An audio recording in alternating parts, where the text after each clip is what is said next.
Assalamualaikum warahmatullahi wabarakatuh, anak-anak. Waalaikumsalam Waalaikumsalam. warahmatullahi Waalaikumsalam warahmatullahi wabarakatuh. wabarakatuh. Gimana kabarnya pagi ini?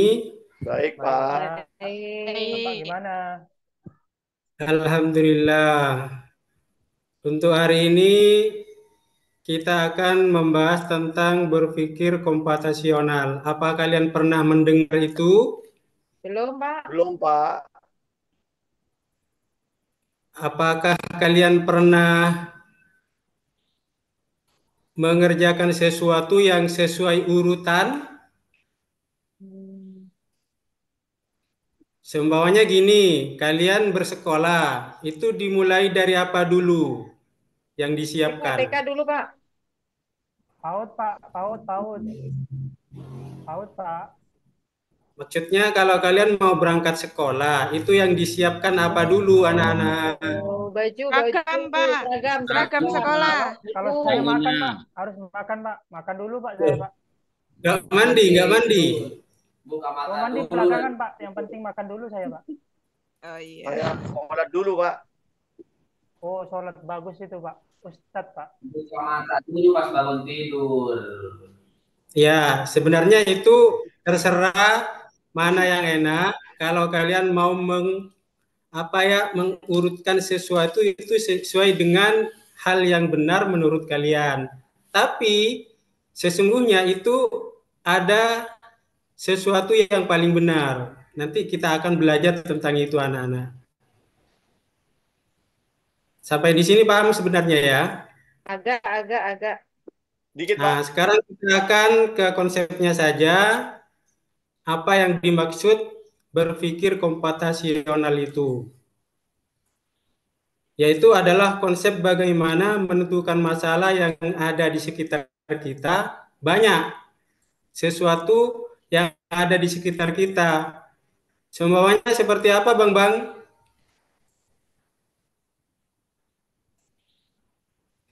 Ya, Pak. Gimana, Sesuatu Pak? yang ada di sekitar kita pasti ada sesuatu masalah. Seperti apa biasanya?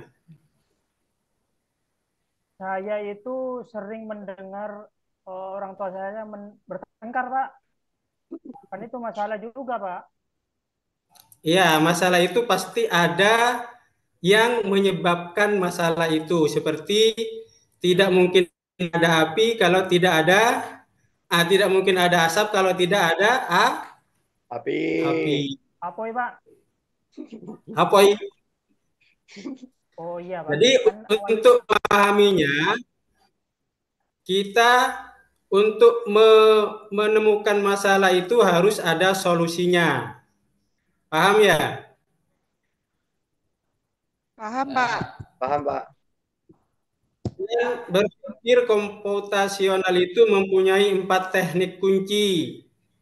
Itu kita akan bahas satu persatu. Yang pertama adalah dekomposisi. Yang kedua adalah pengenalan pola. Yang ketiga adalah abstraksi. Dan yang keempat adalah algoritma. Dan keempat teknik tersebut bekerja sama untuk melengkapi satu dengan yang lainnya. Untuk lebih jelasnya kita akan ke konsep yang pertama. Apa yang dimaksud dekomposisi? Itu adalah pendekatan dengan memecah masalah besar dan kompleks menjadi masalah-masalah yang lebih kecil. Coba saya ingin tahu apa masalah besar itu yang bisa dipecah-pecah menjadi kecil. Seperti apa contohnya? Coba Ringga mungkin bisa. Masalah besar ke apa, Pak? Kecil. Masalah besar itu bisa dipecah-pecah menjadi kecil untuk diatasi masalahnya. Itu, Pak. Contoh misalkan itu, Pak, pembagian kelompok, Pak. Oh ya, kelompok besar dijadikan kelompok kecil maksudnya. Iya, Iya, Pak. seperti Iya, itu. Pak. Iya. Jadi dipilih misalkan kelompok sesuai rumahnya yang terdekat, Pak, gitu, Pak. Jadi biar biar tidak terlalu banyak tuh, Pak. Kalau kerja Bisa juga. Jadi contohnya juga ada teknik pendekatan dekomposisi. Dapat digunakan dalam berbagai persoalan kehidupan dan mengembangkan sesuatu, termasuk mengembangkan produk. Semuanya kalian membuat suatu produk. Produk apa saja. Yang penting produk itu bisa bermanfaat buat orang lain. Tetapi produk yang besar itu bisa, suatu produk besar itu bisa membuat masalah besar juga. Untuk mengatasi itu, kita bisa membuat produk yang besar itu menjadi produk-produk yang kecil lebih bermanfaat. Itu maksudnya dekomposisi ya. Paham ya? Paham, Pak. Ya, Pak. Terus yang selanjutnya adalah tentang contohnya, misalnya kita memiliki sepeda, ya. Itu dekomposisi.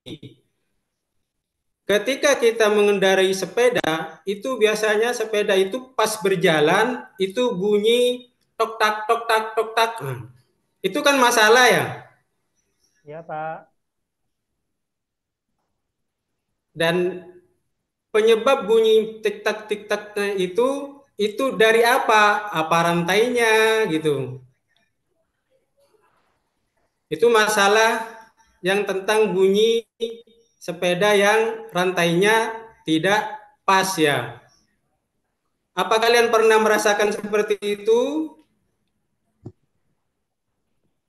Sering, Pak. Coba Sering. yang pernah Sering. sering ya. Biasanya kalau sepeda motor, kalau sering dipakai, apalagi ke daerah tinggi, daerah dataran tinggi itu akan cepat rusak. Makanya akan berbunyi tak tak tak gitu. Iya, Pak. Terus bagaimana?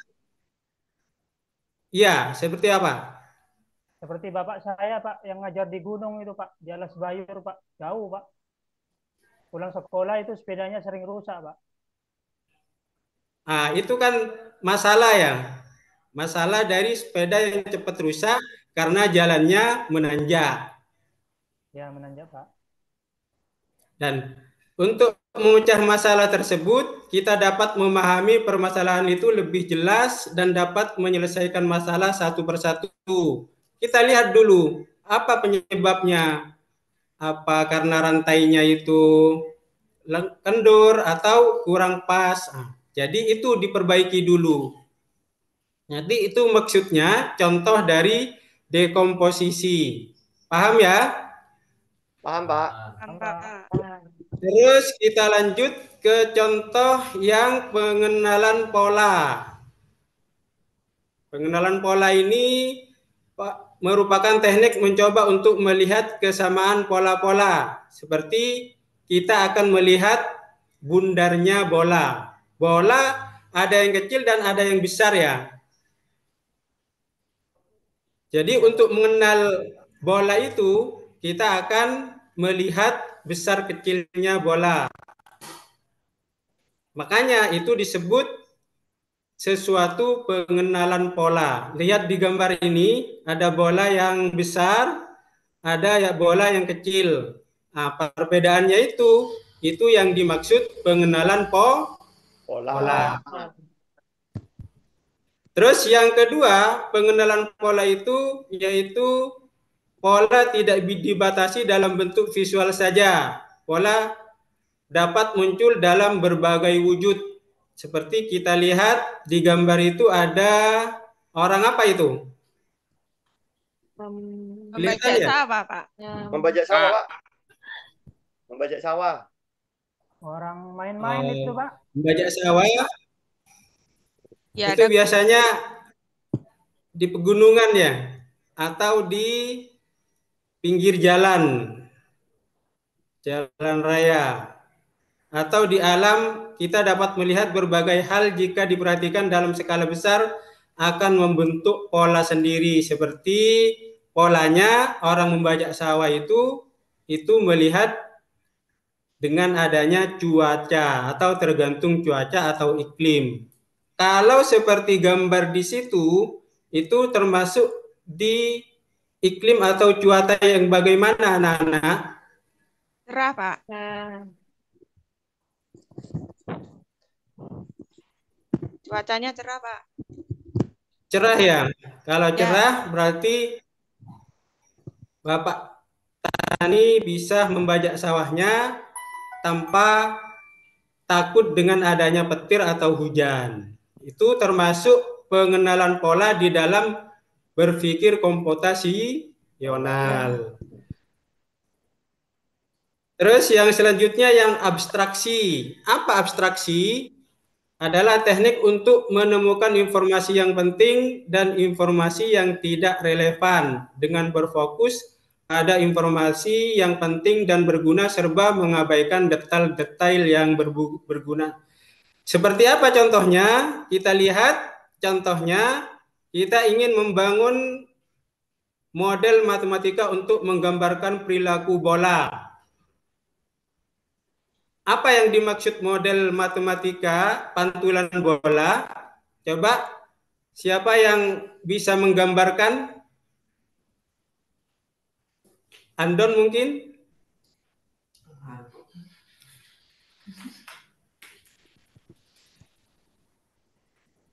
Oh ya. Mantul bolanya. Bolanya kalau dilempar mantul, Pak. Kena pantai. Ya, pantulan bolanya itu akan membentuk ukuran dan warna dan desain tampilan bola itu yang menggambarkan informasi tersebut. Kalau bola mantul, maka menurut model matematika pantulannya itu bisa menggambarkan sesuatu apa ya? Pola. Hitungan. Ya. Terus yang selanjutnya untuk algoritme adalah teknik untuk menggambarkan langkah-langkah atau aturan-aturan yang harus dipenuhi. Nah, tadi saya gambarkan kalau kalian mau ke sekolah itu apa yang disiapkan dulu. Itu termasuk gambaran dari algoritme. Nah, sekarang saya tanya gimana urutannya kalau Iza buat kopi. Kalau Apa saya yang disiapkan lebih dulu? Coba. saya nyiapkan gelas, Pak. Sama nyiapkan dispensernya. Lihat dispensernya apakah ada air panasnya atau tidak. Kemudian nyiapkan bubuk kopi dan nyiapkan gula serta sendok. Ya, itu sudah lengkap penyiapannya. Cuma urutannya gimana yang pas membuat kopinya untuk menjadi segelas kopi. Kalau menurut saya, pertama siapkan gelas, kemudian tuangkan bubuk kopinya, tuangkan gulanya, lalu tuang air panasnya. Setelah itu diaduk. Oh, mantap ngopi. Terus jadi kopi ya? Ya, Pak. Ya, betul. Itu sudah bagus urutannya. Sekarang Bang, kalau membuat nasi, memasak nasi, urutannya gimana? Yang betul. Apa yang perlu disiapkan dulu? Ya Pak, biasanya kalau saya melihat ibu memasak di dapur, yang pertama itu cuci berasnya dulu Pak. Cuci berasnya. Biasanya kan ibu saya memasak Pak, jadi pakai magicom. Dicuci, dimasukkan ke dalam wadah magicom itu, terus dikasih air takaran, lalu disambungkan saklarnya Pak. Seperti itu Pak. Ya, itu untuk urutan kita membuat sesuatu. Sekarang saya nanya ke Ringga, gimana urutan kita menghidupkan komputer? Apa yang perlu disiapkan dulu? Oke. Urutan menghidupkan komputer yang perlu disiapkan terlebih dahulu, kita cek dulu Pak, listriknya itu sudah hidup apa belum. Tuh. Yang kedua, saya colokin saklar kabelnya ke saklar Pak. Kalau sudah pastikan sudah listrik hidup, dicolokin ke saklarnya, kemudian saya tekan tombol power Pak. Baik tombol power di monitor, kemudian tombol power di di mesin komputernya tuh Pak, di PC-nya. Nah, kemudian terus tunggu beberapa saat, sekitar 3 menitan Pak, nanti baru muncul. Seperti itu Pak.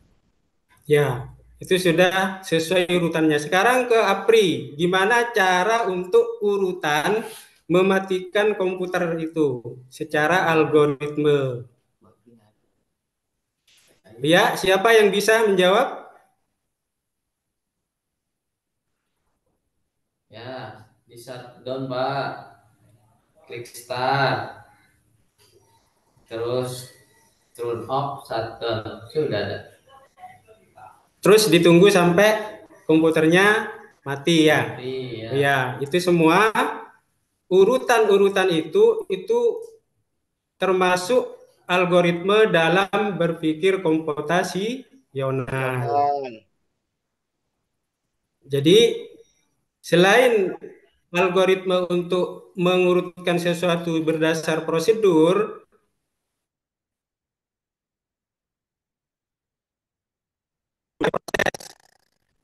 termasuk perhitungan. Gimana kalau menghitung tadi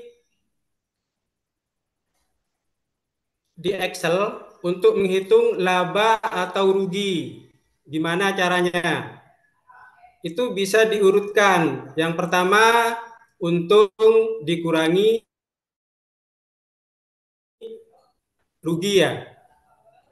Atau kita mengurutkan hasil dikali berapa barang yang terjual, itu bisa.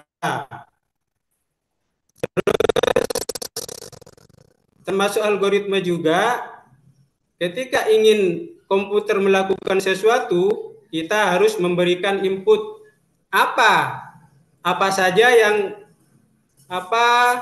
hardware yang bisa untuk kita inputkan, atau bahan-bahan hardware yang bisa menginputkan ke komputer. Coba disebutkan. Seperti kita menginputkan atau mengetik sesuatu, kita butuh alat apa di komputer? Keyboard, Pak. Untuk juga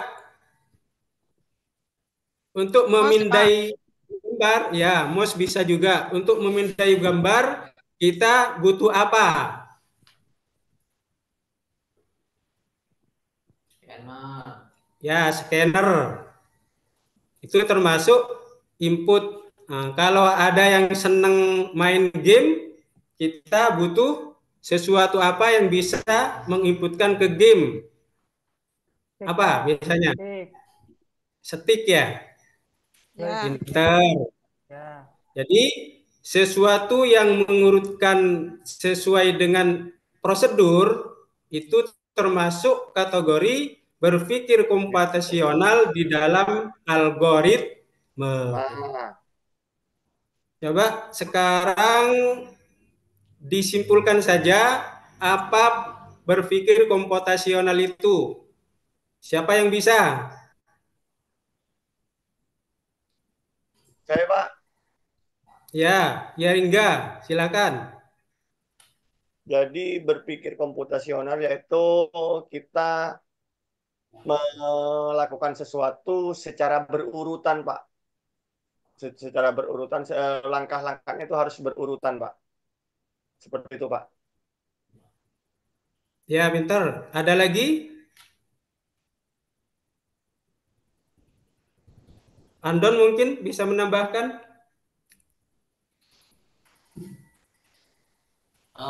Berpikir komputasional itu memecahkan masalah menjadi lebih kecil dan memilih masalah yang perlu dan yang tidak perlu itu dipisahkan. Terus yang satunya lagi adalah mengurutkan, itu adalah berpikir komputasional. Ya, betul. Berarti kalian sudah paham ya? Sebelum Bapak tutup pembelajaran hari ini, mungkin ada pertanyaan? Tidak, Pak. Sudah paham semua ya? Ada Pak, saya Pak bertanya Pak, Ya, ya. apakah berpikir komputasional itu sama dengan kita berpikir seperti komputer Pak? Berpikir komputasional itu sebenarnya bagian dari sebelum kita mempraktekkan semua yang di komputer. Bisa jadi berpikir komputer itu adalah bagian dari berpikir komputasional. Seperti itu. Oh iya Pak, paham Pak, paham. Ada lagi?